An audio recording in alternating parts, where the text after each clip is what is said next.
자, 안녕하십니까, 라스카도르입니다. 자, 오랜만에 강남 퇴근길 연비 테스트 한번 해보려고 합니다. 오늘 차량 같은 경우는 셀토스 하이브리드 풀 옵션 차량입니다. 자, 강남 퇴근길 연비 같은 경우는요, 경기도 광명시에서 시작해가지고 가산 디지털을 지나 구로 디지털부터 지하철 2호선 라인으로 신도림, 사당, 강남, 역삼, 삼성, 잠실까지 대략적으로 24.6km를 주행하는 코스입니다.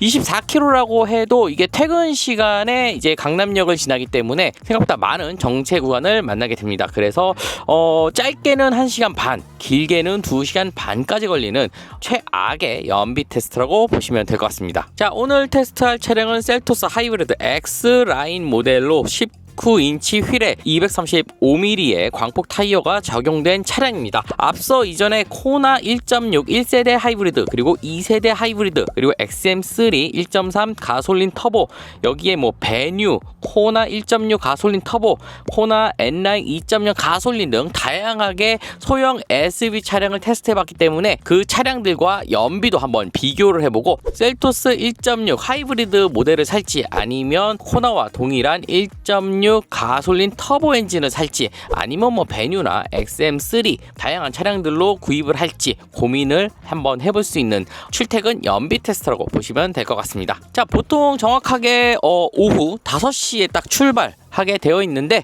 오늘은 조금 10분 일찍 4시 50분에 출발을 하도록 하겠습니다.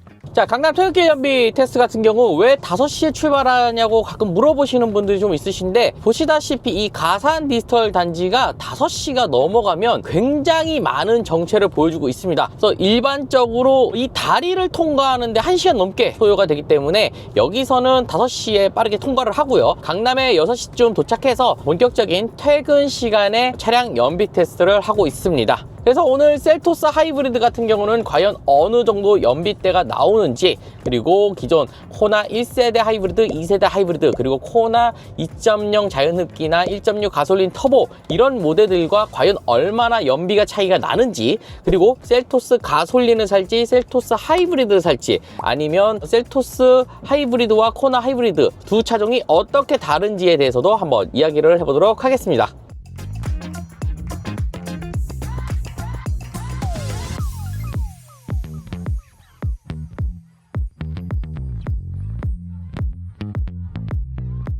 네, 구로 디지털 단지를 지났습니다. 오늘 생각보다 막히지 않아서 13분 정도 소요가 됐고요. 2.8km에서 3.2km 구간을 통과하고 있습니다. 연비는 지금 23.4km를 보여주고 있는데, 셀토스 하이브리드 X라인 같은 경우는 19인치 휠이 적용되어 있어서 복합 연비 10.8km, 그 다음에 고속연비 17km, 시내 연비는 18km대 정도를 보여주고 있습니다. 자, 코나 1.6 하이브리드 같은 경우는 여기까지 24분 소요되었는데 20.3km, 그리고 2세대 하이브리드 같은 경우는 여기까지 20분 소요돼서 19.4km를 보여줬습니다. 그에 비해서 상당히 높은 수치를 보여주고 있는데, 하이브리드 모델 같은 경우는 일단 배터리의 충전, 그 다음에 주행 방식, 그리고 기타 등등 뭐 변수 사항에 따라서 짧은 거리에 대한 연비는 사실 좀 무의미하다고 봅니다. 지금 같은 경우도 말하는 동안 27.3km까지 올라가는 모습을 보여주고 있는 만큼 이 연비 테스트 같은 경우는 사실 결과보다 이 구간에서 어떻게 연비가 변화되는지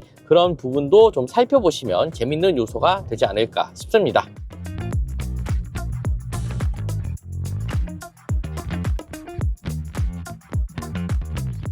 자, 두 번째 체크포인트 신림까지 도착을 했습니다. 여기까지 6km 나왔고요.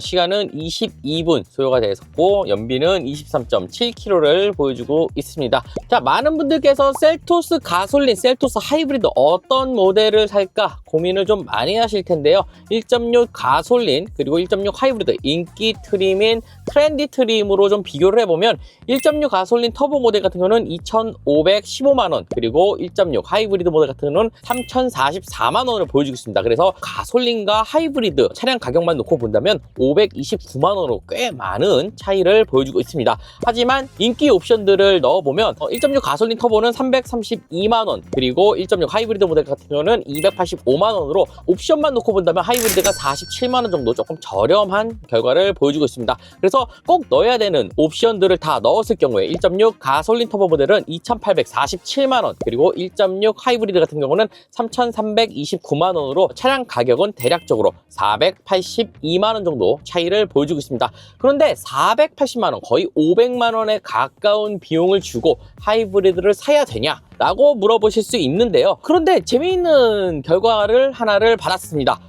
보통은 이제 할부로 차량을 많이 사시지만 요즘 같은 경우는 또 장기 렌트로도 많이 이용하시는데, 오늘 영상을 협찬해 주신 신차 장기 렌트 전문 A1에서 견적서를 하나 받아봤어요. 셀토스 장기 렌트를 받으면은 과연 얼마 정도가 나올지를 한번 봤는데, 1.6 가솔린 터보 모델 같은 경우는 초기 비용 없이 42만 원 정도가 나왔고요. 그리고 1.6 가솔린 하이브리드 같은 경우는 45만 원 정도를 보여주고 있습니다. 이렇게 본다면 월 차액은 약 한 3만 5천 원 정도 되는데, 한 달에 3만 5천 원? OTT 2개 정도 가격이라고 생각하면은 조금 비싸다고 생각할 수가 있습니다. 자, 하지만 1년으로 따지면은 요거 42만 원 정도고요. 그리고 보통 장기 렌트 같은 경우는 60개월, 5년으로 많이 계약을 하시는데, 그런 경우에는 212만 원 정도의 차이를 보여주고 있습니다. 앞서 약 한 500만 원에 가까운 차량 가격 차이가 아닌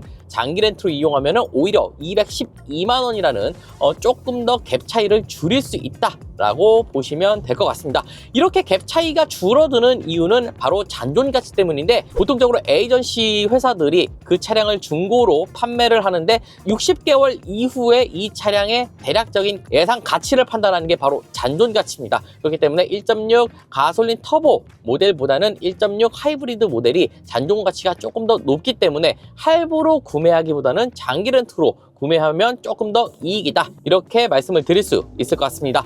그리고 하이브리드 차량 같은 경우는 내가 얼마나 타야 이익이 될까 라고 생각을 좀 많이 하실 텐데, 연비 차이는 4에서 5km 정도 차이를 보여주고 있습니다. 그래서 제가 계산해 보니까 대략적으로 월 렌트로 할 경우에 차익은 한 달에 약 한 1000km에서 1200km, 1년에 약 15,000km 정도 타시는 분들이라면 하이브리드가 무조건 이익이고요.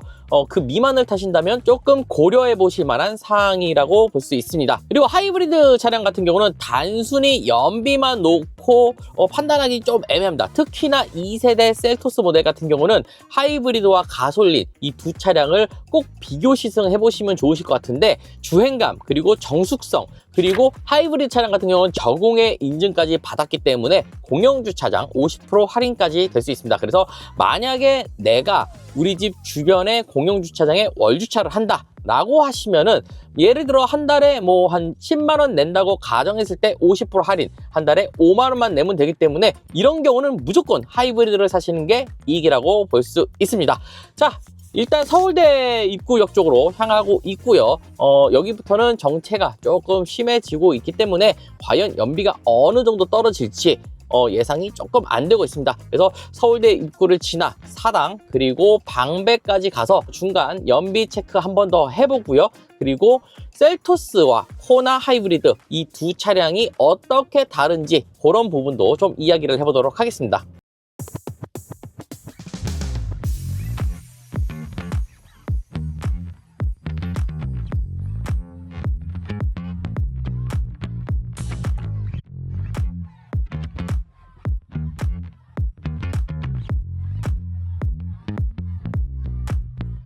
네, 방배역에 도착을 했습니다. 자, 여기까지 13.5km 정도 되는데 한 300m 정도 남았고요. 13.3km 지금 주행하고 있습니다. 시간은 49분 소요가 되었고요. 연비 같은 경우는 19.7km를 보여주고 있습니다.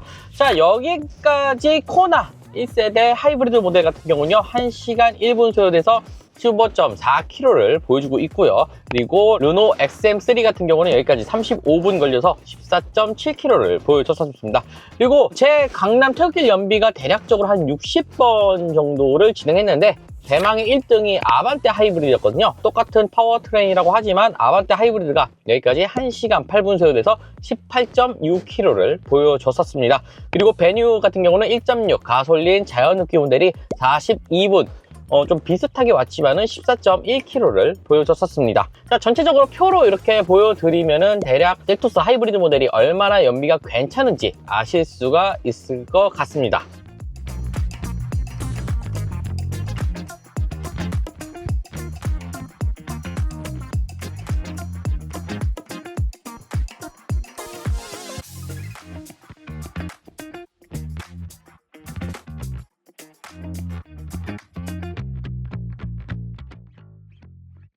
네, 역삼역에 도착을 했습니다. 여기까지 18.4km 주행했고요. 1시간 13분, 연비 19.5를 보여주고 있습니다. 자, 표로 이제 다른 차량들과 비교했을 때 상당히 괜찮은 연비를 보여주고 있고요. 저 멀리 이 테헤란로 끝을 보면 그렇게 많이 막히지는 않을 것 같은데 저 삼성역 쪽에서 조금 좀 막힐 것 같습니다. 여기 역삼역에서 삼성역까지 대략적으로 한 2.8km 되는데 최고 신기록이 1시간 한 10분 정도까지 걸려본 그런 막히는 도로지만 오늘은 그렇게 막히지 않고 있습니다. 자, 셀토스 하이브리드 생각보다 좀 늦게 나왔다 라고 생각하실 수 있는데 1세대 셀토스 모델이 페이스리프트 되면서 하이브리드가 나올 거다 라고 예상을 했지만 1세대에서는 하이브리드가 나오지 않았고 2세대 풀체인지 모델에서 하이브리드 모델이 출시가 되었습니다. 자, 근데 셀토스 하이브리드, 코나 하이브리드랑 똑같은 거 아니냐 라고 하실 수 있는데 생각과 다릅니다. 일단 두 차량 같은 경우는 전기 모터의 최고 출력이 다릅니다. 자, 셀토스는 전기 모터가 43.5마력을 가지고 있고 코나 하이브리드 모델 같은 경우는 32마력을 보여주고 있습니다. 그래서 전기 모터만으로 11.5마력이 셀토스가 더 높습니다. 그래서 초반 가속이나 추월시 조금 더 힘있는 모습을 보여주고 있어요. 그래서 코나 하이브리드보다는 조금 더 개량된 모델이라고 보시면 될 것 같습니다. 자, 뿐만 아니라 휠 크기도 좀 다릅니다. 일단 오늘 시승할 셀토스 모델 같은 경우는 X라인 최고 등급 모델, 그 다음에 코나 하이브리드 N라인 최고 등급 모델, 이 두 가지를 비교해 보면 일단 셀토스는 19인치 그리고 타이어 폭 같은 경우는 235mm를 보여주고 있습니다. 하지만 코나 같은 경우는 18인치 휠을 사용하고 있고요. 그리고 215mm 휠을 사용하고 있습니다. 근데 이게 휠이 커지고 타이어 단면 폭이 커지면은 장점으로는 고속 안정성이 굉장히 좋아지지만 단점으로는 연비가 조금 떨어지는 것을 볼 수가 있는데 셀토스 X라인 기준으로 복합 연비 17.8km를 보여주고 있고요. 그리고 코나 하이브리드 모델 같은 경우는 18.1을 보여주고 있습니다. 그래서 코나가 0.3km/L가 조금 연비가 더 좋다라고 볼 수 있습니다. 하지만은 휠 인치와 그 다음에 전기 모터의 출력, 그 다음에 타이어의 폭을 생각한다면 0.3 크기는 뭐 큰 의미가 없는 것 같고 똑같은 휠 타이어를 적용했다면 아마도 셀토스가 더 연비가 좋지 않나라고 생각이 들 정도로 그 차이는 굉장히 미묘하다라고 보시면 될 것 같습니다. 이렇게 셀토스 하이브리드 모델 같은 경우 휠도 커지고 타이어도 더 큰 타이어를 가지고 있고 전기 모터 출력도 더 좋은데 가격이 더 비싼 거 아니냐라고 보실 수가 있는데 차량 가격 같은 경우는 최고 사양 269동 모델 기준으로 셀토스가 25만 원 정도 더 저렴한 모습을 보여주고 있습니다. 그래서 코나 하이브리드와 셀토스 하이브리드 이 두 가지를 놓고 본다면은 사실 저 같은 경우는 무조건 셀토스를 사지 않을까라고 생각이 들 정도로 이번 셀토스는 하이브리드 모델로 꽤 잘 나왔다라고 보시면 될 것 같습니다. 자, 뿐만 아니라 자, 코나 하이브리드, 셀토스 하이브리드 두 차량 모두 강남 퇴근길 연비 테스트나 아니면 이제 고속 테스트를 많이 해봤는데 일단 편의 기능, 차량이 더 늦게 나온 셀토스 모델 같은 경우가 조금 더 편의 기능이나 아니면은 뭐 사용자에 대한 옵션적인 부분이 조금 더 높고요. 그리고 고속 안정성 같은 경우는 특히나 좋습니다. 기존 셀토스 같은 경우는 굉장히 가벼운 느낌을 보여주고 있었지만 2세대 셀토스 모델은 하이브리드를 제외하더라도 고속 안정성이 굉장히 좋았습니다. 물론 휠 인치가 더 높아지고 휠의 이 폭이 더 넓어졌기 때문도 있지만은 이 차량 자체에 대한 세팅이 굉장히 좋아졌다 라고 보실 수가 있습니다. 그래서 강남 퇴근길 연비 테스트 같은 경우는 라스카도르 채널에 올라가고 있지만 제가 셀토스 하이브리드 차량 가지고 24시간 전국 투어 1250km 정도 주행한 영상은 라스토리에 업로드할 예정인데요. 그 영상을 보신다면 고속에서 연비가 또 어느 정도 나오는지 시속 100km, 110km, 그 다음에 국도 주행 뭐 다양한 연비 테스트를 진행했으니까 그것도 한번 봐주시면 좋을 것 같습니다.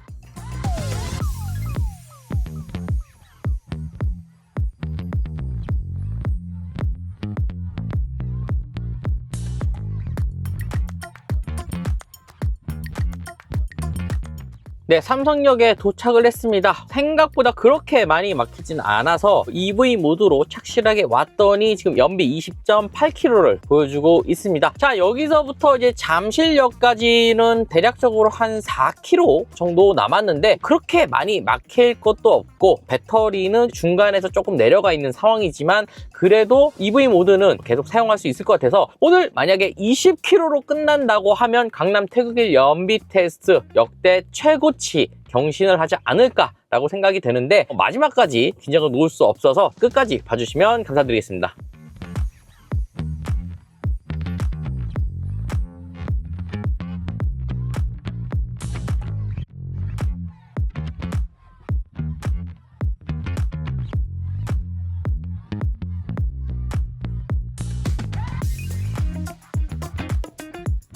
네, 강남 퇴근길 연비 셀토스 하이브리드 모델 시승을 완료했습니다. 자, 총 주행거리 24.6km 주행을 했고요. 시간은 1시간 54분, 연비 20.6km라는 상당히 좋은 연비를 보여주고 있습니다. 셀토스 하이브리드 같은 경우는요, 일단 도심 공인 연비가 X라인 19인치 휠 기준으로 18.6km를 보여주고 있는 차량입니다. 기본 재원상 연비도 굉장히 좋지만 실제 연비는 그거보다 더 좋은 연비를 보여줬습니다. 지금까지 테스트했던 차량들을 한번 볼까요? 호나 1세대 하이브리드 모델 같은 경우는 2시간 33분 13.6km를 보여주고 있고 르노 XM3 같은 경우는 1시간 48분 11.9km를 보여줬습니다.